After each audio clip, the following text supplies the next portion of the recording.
kind of pomp and majesty of Dany's arrival. It just felt like the natural place to start the season. The arrival was a way to capture what was at stake for Dany and for Jon. Looking back to the very beginning and how young Maisie was back then and wearing the Stark soldier's helmet falling over her head, and she just looks like this little kid. And now she's a grown woman and she's there watching again, but this time she steps aside to let a little kid come in to watch because she remembers how thrilling it was. It's a whole new procession, and so instead of Robert arriving with Queen Cersei and Jaime Lannister and the Hound, it's Daenerys coming with Jon Snow.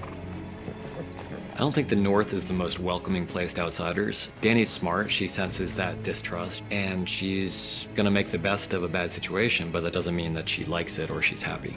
When you're doing something good for people and you get met with what Sansa gives her, and they meet in the courtyard, it's understandable that she would be upset. We've been with these characters on a pretty regular basis all the time for the past however many years. The fact that they're coming back together again for the first time means more to them than it may mean to us. The Lady of Winterfell has a nice ring to it. So does Hand of the Queen. Depending on the Queen, I suppose.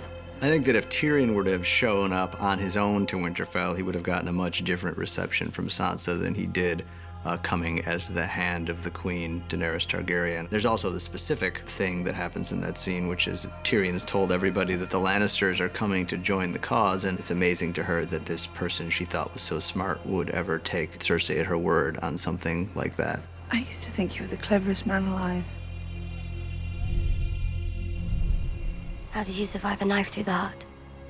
I didn't. Jon Snow and Arya are two of the most important characters in the story, and they love each other very deeply.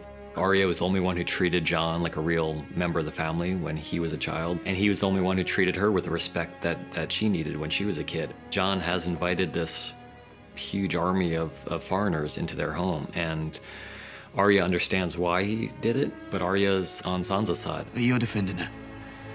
I'm defending our family. So is she. I'm her family too.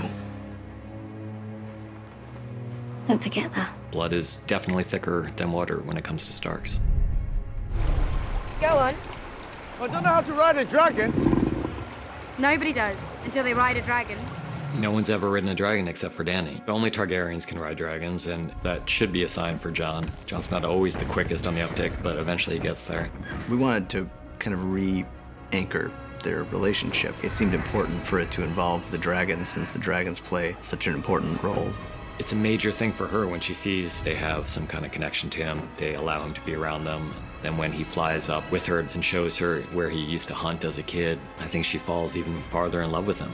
Seeing Jon and Dany on the dragons together, it's a Jon and Dany moment, but it also seeds in the idea that these creatures will accept Jon Snow as one of their riders. Don't be afraid.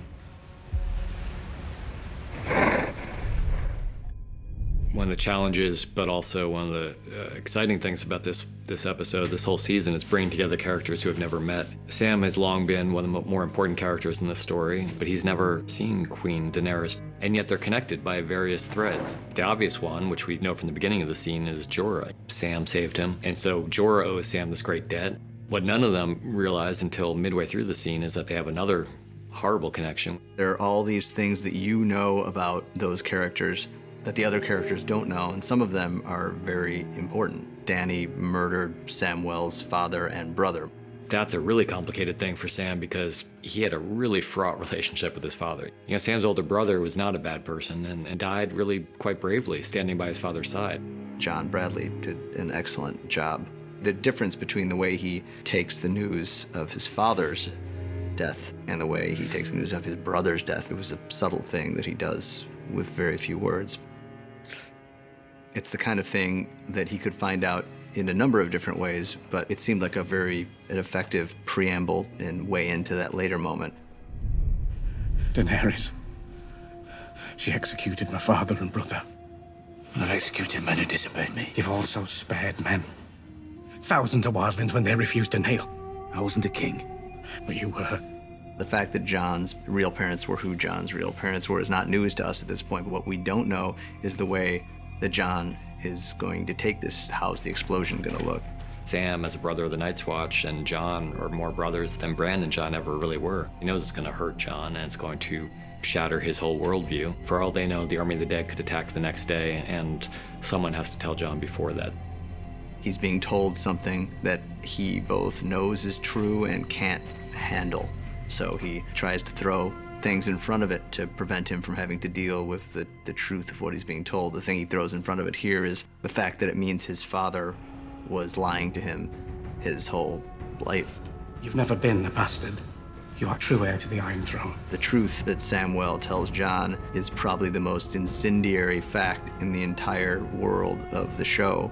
We chose to play the whole thing on Jon's face because as great a job as John Bradley is doing presenting this information, he's really just presenting information we know already. Daenerys is our queen. She shouldn't be. There's treason. It's the truth.